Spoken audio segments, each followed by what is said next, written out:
So it's grilling season, and what most people just grill the steaks, the hamburgers, but we want to teach our listeners how to have gourmet grilled food. So what have you got for us?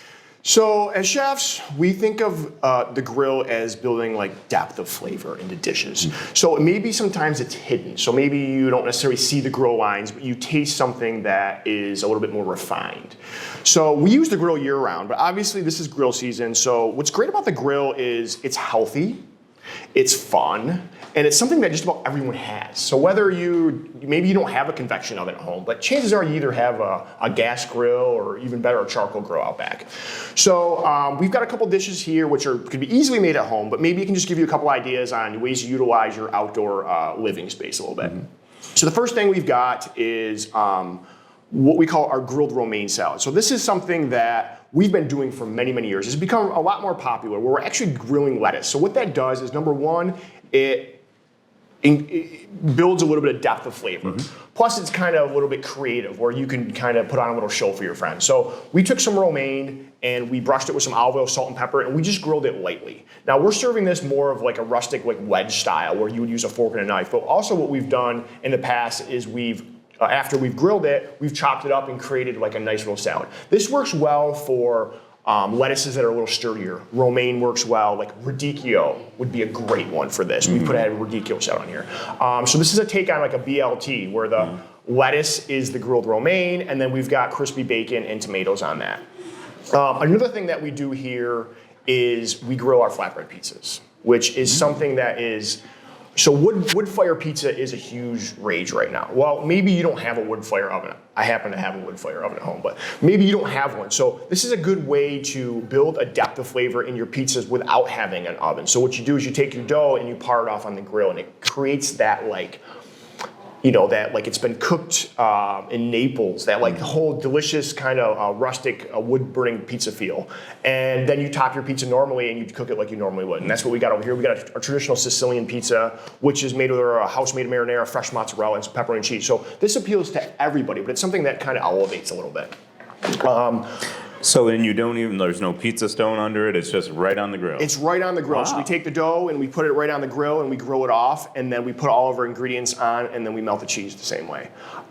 This would work well if you had a pre-made pizza dough even. You could par it off on the grill. Obviously we like using raw dough where it would kind of just cook really quickly on the grill like you would expect. About how many minutes would you say? Very quick. Okay. So if you have a hot grill, which we typically do, you're gonna put it on one side just to grill it, and then you'll flip it over, put your ingredients on, and let the cheese melt like that. So an ordinary person cooking on a grill at 400 degrees, you take the dough, put it on for 4 minutes? Just till it's gonna start to rise, and it's gonna be a lot quicker than your conventional oven when you're just baking just regular old bread. So then do you pull it off put the toppings on, and then you want to lower your heat and finish the cooking process. Yep. Oh, that's great.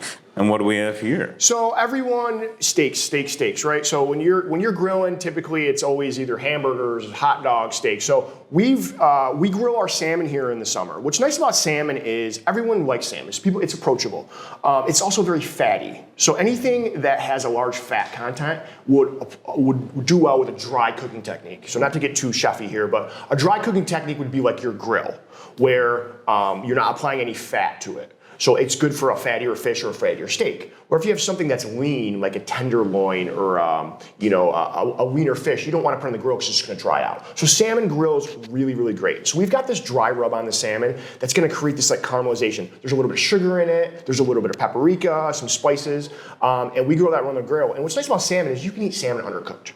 So it's not like a huge to-do to kind of have to fully cook it on the grill. You can grill it on both sides, pull it off, and you can eat it medium to medium rare. And that's what we've done here.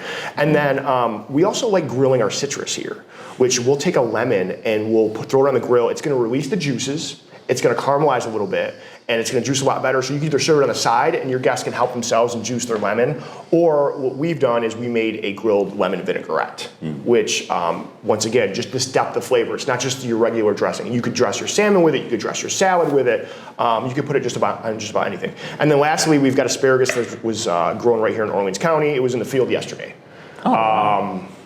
Delivered to our back door. salt, pepper, grill, all you need.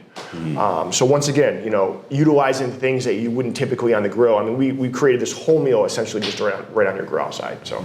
So with the salmon here, so you got, I assume this is a mayo with... Yeah, this is like a chipotle aioli that we put together, just something simple. So in the summer, we're thinking light. So instead of serving like a rich butter sauce or something, these are things that are essentially cold, things that you can have readily available. And as this cools off, maybe you're outside by the pool or, just kind of enjoying some company out on the porch, this is something that you can let sit out for a little bit and it's not going to ruin the integrity of it. And then the asparagus, how long would you cook that and how long would you cook the salmon? So we pre-blanch all of our vegetables. What the blanching does is, number one, it cuts down your cook time, and it takes the bitterness out of just about anything. So what we do with all our vegetables, which isn't completely necessary, but I strongly believe in it, is we'll take a pot of boiling water, we'll throw the asparagus in, just a minute and a half, 2 minutes, pull it out, ice bath.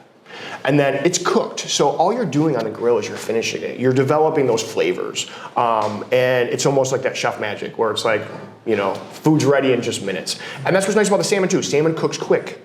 You can have it all ready and just throw it on the grill when you're ready to go, flip it over. And if it's a little undercooked, great.